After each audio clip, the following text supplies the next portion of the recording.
Hi everyone, welcome to Quincey learning channel. UK bank నుంచి general and specialist officer అనేది పోస్టులు అనేవి release అయ్యాయి. మొత్తం వచ్చేసి 173 పోస్టులు అనమాట.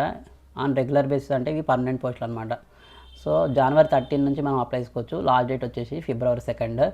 సో వీడియోని స్కిప్ చేయకుండా ఎండ్ వరకు చూడండి. మధ్యలో మీరు స్కిప్ చేస్తే మీరు కన్ఫ్యూజ్ అవుతారనమాట. ఎందుకంటే చాలా పోస్టులు ఉన్నాయి, ఒక్కొక్క పోస్ట్కి ఒక్కొక్క ఎలిజిబిలిటీ క్వాలిఫికేషన్ అనేది ఉందన్నమాట. సో స్కిప్ చేసినట్లయితే మీరు కన్ఫ్యూజ్ అయిపోతారనమాట.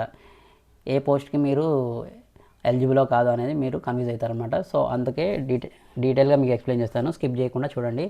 సో ఇక్కడ మీరు చూసుకున్నట్లయితే trade finance officer, treasury officer అనేవి ఇక్కడ చాలా మల్టిపుల్ పోస్టులు అయితే ఉన్నాయి. ట్రేడ్ ఫినాన్స్ ఆఫీసర్ వచ్చేసి 30 వేకెన్సీస్, ట్రెజరీ ఆఫీసర్ అనేది 10 వేకెన్సీస్, చార్టర్డ్ అకౌంట్ వచ్చేసి 50 వేకెన్సీస్, చార్టర్డ్ అకౌంటెంట్ MMGS 2 కింద 25 వేకెన్సీస్. ఇలా చాలా పోస్టులు అనేవి ఉన్నాయన్నమాట మనకి. ఈ ఏజ్ వచ్చేసి ట్రేడ్ ఫినాన్స్ ఆఫీసర్కి 20 to 30 ఇయర్స్ ఉండాలి. అలానే ట్రెజరీ ఆఫీసర్కి 20 to 35 ఉండాలి. చార్టర్డ్ అకౌంటెంట్కి 20 to 30. అలానే ఇక్కడ మీరు చూసుకున్నట్లయితే database administrator, system administrator, software, Murex, Finacle developer, cloud developer, AM, machine learning engineer, data analyst, data scientist, cyber security, ఇలా చాలా పోస్టులు అయితే ఉన్నాయన్నమాట. సో వీటిలో మీకు minimum 1 year or 3 years experience ఉంటే మీరు దీనికి అప్లై చేసుకోవచ్చు అనమాట. సో SC/ST వాళ్ళకి ఏజ్ రిలాక్సేషన్ వచ్చేసి SC/ST వాళ్ళకి 5 years అనేది రిలాక్సేషన్ ఉంటుందన్నమాట. అలానే ఇక్కడ BC వాళ్ళకి 3 years రిలాక్సేషన్, అలానే పర్సన్ విత్ డిజేబిలిటీ వాళ్ళకి 10 years రిలాక్సేషన్ ఉంటుంది. ఎక్స్ సర్వీసర్ మన వాళ్ళకి 5 years రిలాక్సేషన్ ఉంటుందన్నమాట. అలానే దీనికి క్వాలిఫికేషన్ వచ్చేసి ట్రేడ్ ఫినాన్స్ ఆఫీసర్కి ఈ పోస్టులకి మినిమం గ్రాడ్యుయేషన్ అయితే ఉండాలన్నమాట. ఏదైనా డిగ్రీ ఉండాలి, అలానే MBA చేసి ఉండాలన్నమాట. సో వాళ్ళు మాత్రమే దీనికి ఎలిజిబుల్. అలానే ఫారిన్ ఎక్స్చేంజ్లో, అలానే ఫినాన్స్ ఫ్రమ్ IIFBF FEDAI దీంట్లో ఈ సర్టిఫికేషన్ చేసిన వాళ్ళకి ప్రిఫరెన్స్ అనేది ఇవ్వడం జరుగుతుందన్నమాట. అలానే వచ్చేసి మినిమం 1 year అయితే ఎక్స్పీరియన్స్ ఉండాలి ఈ పోస్ట్కి అప్లై చేసుకోవాలంటే మీరు. అలానే ట్రెజరీ ఆఫీసర్ వచ్చేసి దీనికి డిగ్రీ ఉండాలి, అలానే MBA ఉండాలన్నమాట.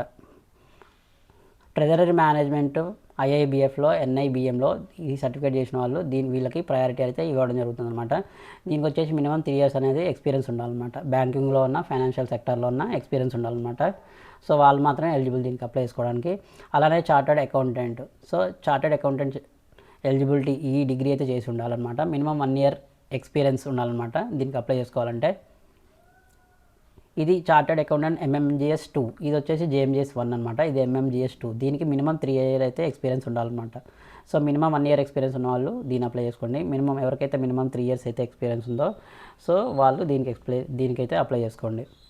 అలానే నెట్వర్క్ అడ్మినిస్ట్రేటర్, సో దీనికి వచ్చేసి BE BTech అయితే ఎవరైతే కంప్లీట్ చేసుకున్నారో, ఇన్ఫర్మేషన్ టెక్నాలజీలో computer science, electronics and communication or electronics and telecommunications, electronics, MCA, MSc computer science. So ఈ బ్రాంచెస్లో డిగ్రీ కంప్లీట్ చేసిన వాళ్ళు అంటే బీటెక్ కంప్లీట్ చేసిన వాళ్ళు ఎలిజిబుల్ అనమాట. CCNA, CCNP సెక్యూరిటీ, సో ఈ సర్టిఫికేషన్ అయితే చేసిన వాళ్ళు, కంప్లీట్ చేసిన వాళ్ళు అయితే ప్రిఫరెన్స్ అనేది ఇవ్వడం జరుగుతుంది. మ్యాండేటరీ అయితే కాదు, దీనికి ఎవరికైతే సర్టిఫికేషన్ ఉందో వాళ్ళకైతే ప్రిఫరెన్స్ అనేది ఇవ్వడం జరుగుతుంది. మినిమం 1 year ఎక్స్పీరియన్స్ ఉండాలి. మీరు ఐటీలో 1 year ఎక్స్పీరియన్స్ ఉన్నా కానీ మీరు అప్లై చేసుకోవచ్చు, లేకపోతే బ్యాంకింగ్ సెక్టార్లో ఉన్న ఎక్స్పీరియన్స్ ఉన్నా కూడా మీరు అప్లై చేసుకోవచ్చు అనమాట. నెట్వర్క్ అడ్మినిస్ట్రేషన్ మీద మీకు ఎక్స్పీరియన్స్ ఉండాలన్నమాట. నెక్స్ట్ పోస్ట్ వచ్చేసి డేటాబేస్ అడ్మినిస్ట్రేషన్ అనమాట. సో దీనికి BE BTechలో ఎవరికైతే డిగ్రీ అయితే ఉందో, BE BTechలో, అలానే ఈ బ్రాంచెస్లో ఎవరైతే చదివి ఉంటారో, information technology, computer science, electronics and communication, electronics and telecommunication, electronics, మీకు MCA ఉన్న, MSc కంప్యూటర్ సైన్స్ ఉన్నా కూడా మీరు ఎలిజిబుల్ అనమాట అప్లై చేసుకోవడానికి. OCP SQL, సో ఎవరైతే దీంట్లో సర్టిఫికేషన్ చేసి ఉంటారో వాళ్ళకి ప్రిఫరెన్స్ అనేది ఇవ్వడం జరుగుతుంది. మినిమం 1 year అయితే ఎక్స్పీరియన్స్ ఉండాలి, ఐటీలో ఉన్న, బ్యాంకింగ్ సెక్టర్లో అనమాట. సిస్టమ్ అడ్మినిస్ట్రేటర్, దీనికి కూడా BE BTech ఉండాలి. సో ఈ బ్రాంచెస్లో ఎవరైతే కంప్లీట్ చేసి ఉంటారో వాళ్ళు ఎలిజిబుల్ అనమాట. సో లైనక్స్ మీద, సర్వర్ పైన RSCSA, సో ఈ సర్టిఫికేషన్ చేసిన వాళ్ళకి ప్రిఫరెన్స్ అనేది ఇవ్వడం జరుగుతుంది. మినిమం 1 year అయితే ఎక్స్పీరియన్స్ ఉండాలి. దీనికి కూడా ఐటీలో ఉన్న, బ్యాంకింగ్ సెక్టర్లో ఉన్న. సాఫ్ట్వేర్ డెవలపర్, సో దీనికి కూడా BE BTech అనేది కంప్లీట్ చేసి ఉండాలి. అలానే ఈ బ్రాంచెస్లో కంప్లీట్ చేసిన వాళ్ళు ఎలిజిబుల్ అనమాట.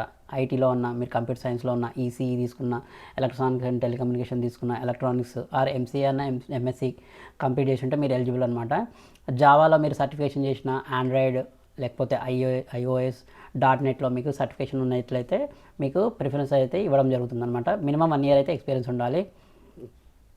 ఎందులో అంటే జావాలో ఉన్న, జావా స్ప్రింగ్ బూట్లో ఉన్న, రియాక్ట్ అన్న, .NET, JSP, API, Android, iOS, application developer, UI UX వచ్చేసి ఫ్రంట్ ఎండ్ అనమాట.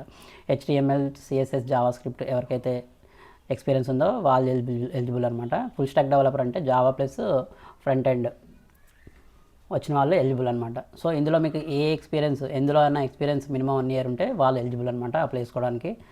అది ఐటీలోనే ఉండొచ్చు, బ్యాంకింగ్ సెక్టర్లో అయినా ఉన్నా కూడా ఎలిజిబుల్ అనమాట. ఐటీలో అంటే తెలుసు కదా మీకు, ప్రైవేట్ ఐటీ కంపెనీస్ ఉంటాయి కదా, సో వాటిలో మీకు ఎక్స్పీరియన్స్ ఉన్నా కూడా మీరు అప్లై చేసుకోవచ్చు.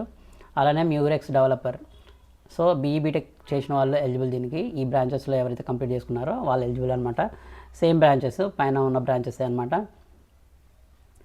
మ్యూరెక్స్ ప్రాజెక్ట్లో ఎవరికైతే ఎక్స్పీరియన్స్ ఉందో వాళ్ళకైతే ప్రిఫరెన్స్ అనేది ఇవ్వడం జరుగుతుంది. మినిమం 1 year అయితే ఎక్స్పీరియన్స్ ఉండాలన్నమాట, ఐటీలో ఉన్న, బ్యాంకింగ్ సెక్టర్లో ఉన్న. అలానే ఫినాకిల్ డెవలపర్, ఇది కూడా బీటెక్ అయితే కంప్లీట్ చేసి ఉండాలి. ఐటీలో computer science, electronics communication, electronics and telecommunication ఈ బ్రాంచెస్లో కంప్లీట్ చేసి అయితే ఉండాలన్నమాట. SQL, PL, SQL, scripting, ADC, FI, so ఈ సర్టిఫికేషన్ చేసిన వాళ్ళకి ప్రిఫరెన్స్ అయితే ఇవ్వడం జరుగుతుందన్నమాట. Minimum 1 year post qualification experience అయితే ఉండాలి, ఐటీలో ఉన్న, బ్యాంకింగ్ సెక్టర్లో ఉన్న. నెక్స్ట్ క్లౌడ్ ఇంజనీర్ అంటే తెలుసు కదండి మీకు. AWSలో ఉన్న, మైక్రోసాఫ్ట్ అజూర్లో ఉన్న, గూగుల్ క్లౌడ్లో ఉన్న మీకు ఒకవేళ ఎక్స్పీరియన్స్ కనుక ఉంటే మీరు ఈ పోస్ట్కి అనేది అప్లై చేసుకోవచ్చు అనమాట. మినిమం 1 year అయితే ఉండాలన్నమాట ఈ క్లౌడ్ పైన ఎక్స్పీరియన్స్. ఐటీలో ఉన్న, బ్యాంకింగ్ సెక్టర్లో ఉన్న ఉండాలన్నమాట. అలానే AI machine learning engineer, so ఇది కూడా సేమ్ బ్రాంచెస్ అనమాట. ఈ బ్రాంచెస్లో మీరు కంప్లీట్ చేసి ఉంటే, మీరు బీటెక్ కన్నా, BE అన్న కంప్లీట్ చేసి ఉంటే ఎలిజిబుల్ అనమాట. AI, ML, NLP ఈ సర్టిఫికేషన్ చేసిన వాళ్ళకి ప్రిఫరెన్స్ అనేది ఇవ్వడం జరుగుతుంది. మినిమం 1 year ఎక్స్పీరియన్స్ ఉండాలి, ఐటీలో ఉన్న, బ్యాంకింగ్ సెక్టర్లో ఉన్న. దీనిపైన AI మెషిన్ లెర్నింగ్ ఇంజనీరింగ్ పైన ఎక్స్పీరియన్స్ ఉంటే మీరు అప్లై చేసుకోవచ్చు అనమాట. అలానే data analyst, so data analysis మీద సర్టిఫికేషన్ చేసి ఉంటే మీకు ప్రిఫరెన్స్ అనేది ఇవ్వడం జరుగుతుంది. 1 year అయితే ఎక్స్పీరియన్స్ ఉండాలన్నమాట, ఐటీలో ఉన్న, బ్యాంకింగ్ సెక్టర్లో ఉన్న. అలానే డేటా సైంటిస్ట్, దీని కూడా డేటా సైన్స్ రిలేటెడ్ సర్టిఫికేషన్ చేసి ఉంటే మీరు ఎలిజిబుల్ అనమాట. మినిమం 1 year ఉండాలన్నమాట ఈ డేటా సైన్స్ పైన. ఐటీలో ఉన్న, బ్యాంక్ సెక్టర్లో ఉన్న మీకు ఒకవేళ 1 year ఎక్స్పీరియన్స్ ఉంటే మీరు అప్లై చేసుకోవచ్చు దీనికి.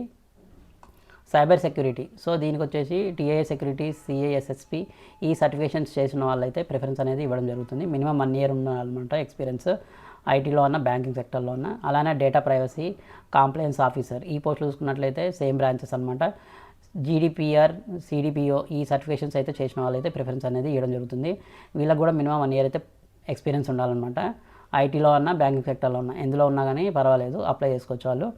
అలానే data analysis, so data analysis మీద, డేటా సైన్స్ మీద సర్టిఫికేషన్ చేసిన వాళ్ళు ప్రిఫరెన్స్ అనేది ఇవ్వడం జరుగుతుంది. దీనికి వచ్చేసి bachelor degree in computer science, దీనికి ఎలిజిబిలిటీ చేంజ్ అయింది చూడండి. ఏదైనా BE or BTech, bachelor degree అంటే BE, బీటెక్ కూడా బ్యాచిలర్ డిగ్రీ కిందకే వస్తుంది. కంప్యూటర్ సైన్స్లో చేసినా కూడా, ఐటీలో చేసినా కూడా, statistics, mathematics, data science, MCA, MSc computer science, దీనికి ECE, electronics and telecommunications, electronics చేసిన వాళ్ళు ఎలిజిబుల్ కాదండి. ఇక్కడ చూడండి, ఇక్కడ క్లియర్గా మెన్షన్ చేశారు ఎవరైతే ఏ బ్రాంచ్ కంప్లీట్ చేసిన వాళ్ళు ఎలిజిబులో. ఇక్కడ మీరు చెక్ చేసుకోవచ్చు. మినిమం వచ్చేసి 60% మార్క్స్ అయితే ఉండాలన్నమాట అప్లై చేసుకోవాలంటే.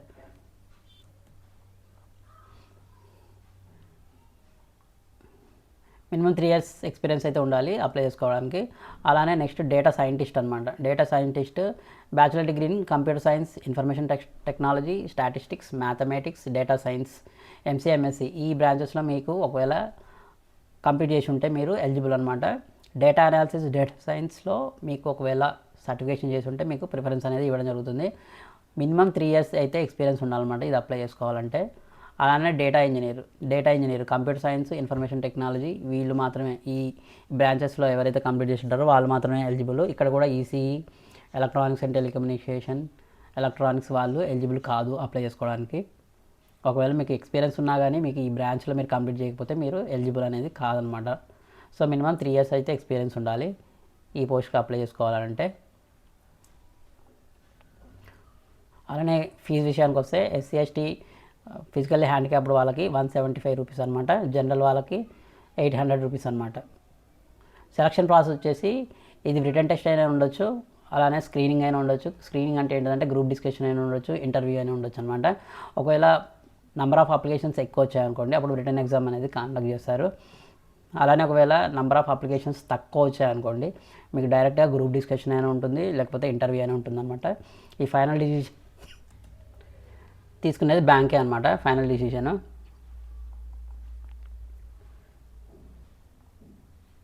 సో ఎలా అప్లై చేసుకోవాలో ఇక్కడ ఇచ్చారనమాట. ఎలా అప్లై చేసుకోవాలి అంటే eco.bank.in ఈ వెబ్సైట్లోకి వెళ్ళేసి కెరీర్ అనే దానిపైన క్లిక్ చేసి అక్కడ రిక్రూట్మెంట్ ఆపర్చునిటీస్ అని ఉంటాయి, వాటిపైన క్లిక్ చేసి మీరు ఏ పోస్ట్కి అయితే అప్లై చేయాలనుకుంటున్నారో ఆ పోస్ట్ సెలెక్ట్ చేసుకొని క్లిక్ టు అప్లై ఆన్లైన్ అని క్లిక్ చేసి కంప్లీట్ రిజిస్ట్రేషన్ అది కంప్లీట్ చేసుకొని, రిజిస్ట్రేషన్ కంప్లీట్ అయిన తర్వాత ఐడి ఇంకా పాస్వర్డ్ వస్తుందన్నమాట. దాంతో మీరు లాగిన్ అవ్వాలి. లాగిన్ అయ్యి మీరు అప్లై చేసుకోవచ్చు అనమాట. అప్లై చేసుకోవడానికి ఏ డాక్యుమెంట్స్ కావాలో కూడా మీకు ఎక్స్ప్లెయిన్ చేస్తారనమాట. సిగ్నేచర్ ఇంకా ఫోటో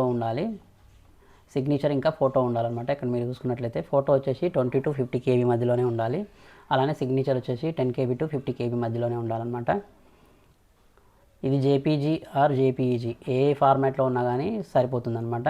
అలానే ఇంకా మీరు అప్లై చేసేటప్పుడు ఈ డాక్యుమెంట్స్ కూడా దగ్గర పెట్టుకోండి, ఇవి అప్లోడ్ చేయాలన్నమాట. ఏ డాక్యుమెంట్స్ అంటే proof of identity and address అంటే ఏంటిదంటే ఇది ఆధార్ కార్డు, మీరు ఒకవేళ మీ దగ్గర ఉంటే మీరు అది అప్లోడ్ చేయొచ్చు. ప్రూఫ్ ఆఫ్ బర్త్, ఒకవేళ బర్త్ సర్టిఫికేట్ ఉంటే మీరు అది కూడా అప్లోడ్ చేయొచ్చు అనమాట. మ్యాక్సిమం ఇది సైజ్ వచ్చేసి 100 KB కంటే మించొద్దు అనమాట. అంటే దాని సైజ్ కంటే ఎక్కువ మించొద్దు. అప్పుడు ఒకవేళ 100 KB కంటే ఎక్సీడ్ అయితే అది తీసుకోదన్నమాట. సో 100 KB కంటే తక్కువ ఉండాలి. ఈ సర్టిఫికేట్స్ అన్నీ PDF ఫార్మాట్లోనే ఉండాలన్నమాట. అలానే ఎడ్యుకేషన్ సర్టిఫికేట్, మీకు BE బీటెక్ కంప్లీట్ చేసి ఉంటే మీరు ఆ సర్టిఫికేట్స్ కూడా, అలానే చార్టెడ్ అకౌంట్ ఉన్న వాళ్ళు ఆ సర్టిఫికేట్, అలానే MBA కంప్లీట్ చేసిన వాళ్ళు ఆ సర్టిఫికేట్స్ ఏవైతే ఆ సర్టిఫికేట్స్ ఉన్నాయో అవన్నీ అప్లోడ్ చేయాలన్నమాట. అలానే ఎక్స్పీరియన్స్ సర్టిఫికేట్, మీకు ఒకవేళ ఏ స్ట్రీమ్లో మీకు ఎక్స్పీరియన్స్ ఉందో, ఏ ఐటీ కంపెనీలో దేనిపైన ఎక్స్పీరియన్స్ ఉందో అవన్నీ మీరు మెన్షన్ చేయాలన్నమాట. మీ జాబ్ ప్రొఫైల్, మీ డిసిగ్నేషన్ ఏంటిది, మీరు ఎప్పటి నుంచి ఎప్పటి వరకు వర్క్ చేశారు అనేది మొత్తం అన్నీ డీటెయిల్గా మీరు అందులో ఎంటర్ చేసేసి అది కూడా అప్లోడ్ చేయాలన్నమాట. సో మరిన్ని అప్డేట్స్ కోసం ఛానల్ని విజిట్ చేస్తూ ఉండండి. మీకు ఒకవేళ ఏమైనా డౌట్స్ ఉన్నా కానీ కామెంట్ సెక్షన్లో అడిగి తెలుసుకోవచ్చు. ఒకవేళ మీకు ఎలా అప్లై చేయాలి అనే ఒకవేళ డౌట్ ఉన్నా కానీ మీరు కామెంట్ సెక్షన్లో అడిగి తెలుసుకోవచ్చు అండి. మరిన్ని అప్డేట్స్ కోసం మీరు ఛానల్ని విజిట్ చేస్తూ ఉండండి. డైలీ మీకు అప్డేట్స్ ఇస్తూ ఉంటాను. సో జాబ్ రిలేటెడ్ అప్డేట్స్ కావాలన్నా కానీ మీరు ఛానల్ ఫాలో అవుతూ ఉండవచ్చు అనమాట. Thank you.